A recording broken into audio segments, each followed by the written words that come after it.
श्री स्वामी समर्थ अवधूत चिंतन श्री गुरुदेव दत्त। कसे आहेत सगळे? मजेत आहेत ना? आनंदी राहा, सुखी राहा आणि स्वामी सेवा आपली करत राहा। तर आजचा विषय आपला आहे की बघा, गुरुवारच्या दिवशी आपल्याला उद्यापन करायचं आहे। मार्गशीर्ष महिना चालू होता आपला आणि अमावस्या पण येत आहे, गुरुवारही आहे आणि मार्गशीर्ष जो महिना आहे तो संपणार आहे गुरुवारच्या दिवशी। बुधवारी रात्री आपली अमावस्या लागणार आहे आणि गुरुवारच्या दिवशी अमावस्या आपली 5:30 पावणे 6ला संपेल। ठीक आहे, पण आपल्याला अमावस्या हा पूर्ण दिवस असतो गुरुवारच्या दिवशी। तर बऱ्याच लोकांना असा भ्रम आहे की अमावस्येला आपण उद्यापन करावं की नाही। मला फोन आलेले होते दोन तीन महिलांचे। तर मी सांगेल की सगळ्यांना सांगितलं होतं मी आधीचा आपला व्हिडिओ टाकलेला आहे की करावे की नाही करावे उद्यापन। तो व्हिडिओ नक्कीच तुम्ही बघितला नसेल तर। आणि परत मी एकदा सांगते की आपल्याला मार्गशीर्ष महिन्याचे जे उपवास होते आपले महालक्ष्मी मातेचे, ते उद्यापन आपल्याला ह्या गुरुवारी, येत्या गुरुवारी अमावस्येच्या दिवशी जो गुरुवार येणार आहे त्या दिवशीच आपल्याला करायचं आहे। अमावस्या ही वाईट नसते, परत मी एकदा तुम्हाला सांगेल, कारण बऱ्याच लोकांचा असा गैरसमज असतो की अमावस्या म्हणजे नको, अमावस्याला कशाला उद्यापन करावं। तर हे लक्षात घ्या सगळ्यात आधी की आपली जी लक्ष्मीपूजन आपण करत असतो त्या दिवशी अमावस्याच असते, हे लक्षात घ्या। म्हणून हा खूप मोठा योग आलेला आहे। गुरुवार आहे, अमावस्या पण आहे आणि महालक्ष्मी मातेचा पण गुरुवार त्या दिवशी म्हणजे उद्यापन येत आहे। तर हा भ्रम दूर होईल तुमचा। तर सगळ्यांनी आपल्याला उद्यापन त्या दिवशी करायचं आहे। अमावस्येच्या दिवशी संध्याकाळी दिवसभरात तुम्ही केव्हाही उद्यापन करू शकता। 5:30ला जरी संपणार आहे अमावस्या तरी मग 7ला करू का 6ला करू का तर चालेल, आरामात तुम्ही करू शकतात, काही एक हरकत नाही। परत तुम्हाला सांगेल की सेवा आपण काय काय करायचे आहेत। हे बघा, आपल्याला त्या दिवशी अमावस्या असल्या कारणाने आपल्याला पितरांची सेवा करायचीच आहे। ज्या अमावस्याच्या सेवा काय त्या मी तुम्हाला सांगेल। आणि आपला काय भ्रम असतो की आपण गुरुवारी देव वगैरे धुत नाही, तर गुरुवारी आपण साफसफाई करत नाही, घर वगैरे पुसत नाही, या गोष्टी आपण करत नाही। मग अमावस्या आहे तर मग काय करायचं? तर आपल्याला मी तो पण भ्रम दूर होईल, सगळ्या प्रश्नांची उत्तरं तुम्हाला मिळून जातील। म्हणून आपला व्हिडिओ स्किप न करता व्यवस्थित पूर्ण बघा।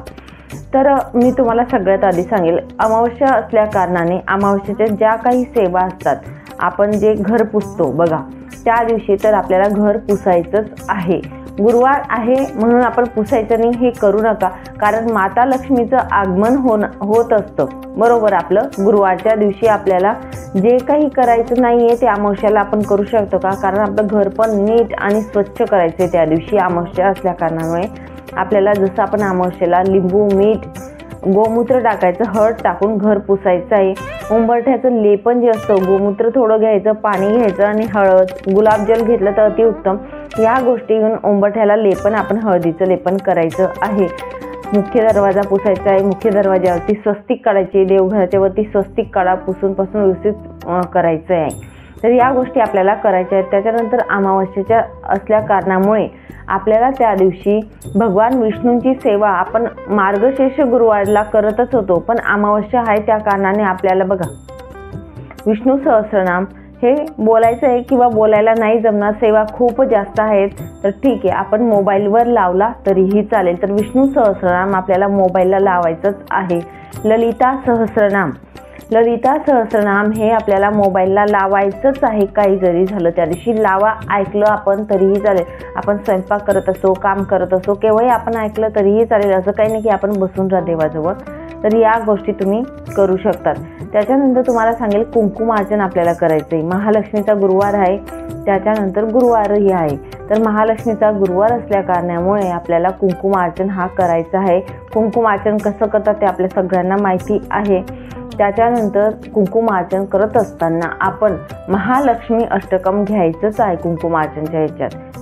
म्हणजे आपण जेव्हा कुंकुमार्चन करत असतो, मंत्रस्तोत्र बोलतो, पण तेव्हा आपण महालक्ष्मी अष्टकम आवर्जून घ्यायचंय। जेवढे आवडतं ना तुम्हाला घेता येतील तेवढे तुम्ही घेऊ शकता। 3, 5, 7, 11, 16 जेवढे जास्त घ्याल तेवढे चांगलं।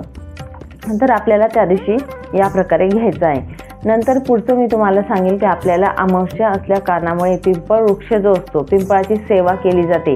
असं मानलं जातं की पिंपळ वृक्षाच्या खाली भगवान विष्णूंचा वास असतो, म्हणजे आपली पितरांसाठी आपल्याला सेवा करायची असते पिंपळाच्या झाडाची। म्हणजे भगवान विष्णूंची सेवा आपण केली ना तर पित्र जे असतात त्यांना मोक्ष किंवा सद्गती मिळत असते. म्हणून आपल्याला पिंपळ वृक्षाला त्या दिवशी पाणी घालायचं आहे, म्हणजे लांबूनच आपण घालायचं, स्पर्श करायचं नाही पिंपळ वृक्षाला. त्याच्यात थोडं चम्मचभर दूध टाकलं अतिउत्तम. ते टाकल्यानंतर आपण थोडे तीळ टाकायचे आहेत. काळे तीळ जे असतात ते आपल्याला पितरांच्या सद्गतीसाठी ते टाकायचे आहेत. आणि तिळाचा तेलाचा दिवा किंवा पंती असेल दक्षिणेकडे तोंड करून आपल्याला पिंपळ वृक्षाच्या खाली दिवा लावून यायचे. सकाळच्या वेळी आपण करू शकतो हे. आणि पाणीही आपण घालायचे. पाणी घालताना किंवा दिवा लावताना ओम नमो भगवते वासुदेवाय नमः हा मंत्र बोलायचा आहे. आणि त्याच्यानंतर आपण भगवान विष्णूंना प्रार्थना करायची आहे की हे भगवान विष्णू, माझे पितर जे आहेत, माहेरचे असोत किंवा सासरचे असोत, कारण महिलांना दोघींकडचे दोष असतात, माहेरचा आणि सासरचा. माणसांना फक्त आपल्या एका घरचाच असतो, पण महिलांना दोघींकडचा पितरांचा दोष लागत असतो. म्हणून महिला जर पूजा करणार असणार तर लांबून करायची, हात लावायचा नाही, पिंपळ वृक्षाच्या जवळ जायचं नाही आहे, लांबून पूजा करा. आणि आपण त्यांना प्रार्थना करायची की माझ्या पितरांना सद्गती लाभू द्या, ते शांत असतील, तुम्हाला कोणताही प्रॉब्लेम येणार नाही, तुमच्या मुलाबाळांना सुखी ठेवतील, पितरांचा आशीर्वाद मिळत असतो. म्हणून तुम्हाला सांगेल ही सेवा अवश्य करा. थोडे वेळ लागेल, काही जास्त वेळ लागणार नाही. पुढचं मी तुम्हाला सांगेल, भात जो आहे तो अळणी बनवायचा आहे. बिना मिठाचा भात बनवा. त्याच्यावर थोडं दही टाकलं तरी चालेल किंवा दूध टाकलं तरी चालेल. हा जो भात असतो आपला तो टेरिसवरती तुम्ही ठेवून या किंवा एखाद्या झाडाखाली ठेवला तुम्ही तरीही चालेल, किंवा गॅलरी असेल तुमची मोकळी तिथे ठेवला तरी चालेल. पितरांचं नाव घेऊन दक्षिणेकडे तोंड करा, नमस्कार करा. आणि हा पितरांचा घास जो अमावस्याला आपण देत असतो हा घास आपल्याला ठेवायचा आहे. टेरीच्या वरती ठेवून आला आपण तरीही चालेल, काही एक हरकत नाही. आणि नमस्कार करून आपल्याला खाली येऊन जायचं आहे. हा घास आपल्याला ठेवायचा आहे. कोणी बोलला आता गुरुवार आहे मग करू का, तर करू शकतात, कारण अमावस्या पण आलेली आहे त्या दिवशी. म्हणून मी तुम्हाला सांगेल की हे आपण करायचं आहे. न चुकता ह्या गोष्टी आपल्याला करायच्याच आहेत. मी तुम्हाला सांगेल आपलं जे नारळ उतारा बोलतो आपण, बरोबर, नारळ उतारा तुम्ही करू शकतात. अमावस्याच्या ज्या सेवा आहेत आपल्या त्या संपूर्ण आपण करू शकतात. नारळ उतारा, आपल्या घरात जर कोणी आजारी असेल त्याच्यावरून नारळ उतारा करायचा आहे. शेंडा हा आजारी पेशंट जे असेल त्याच्याकडे करायचा. त्याप्रकारे नारळ उतारा आपण करू शकतो. 7 वेळा ओवाळायचा किंवा 11 वेळा ओवाळा.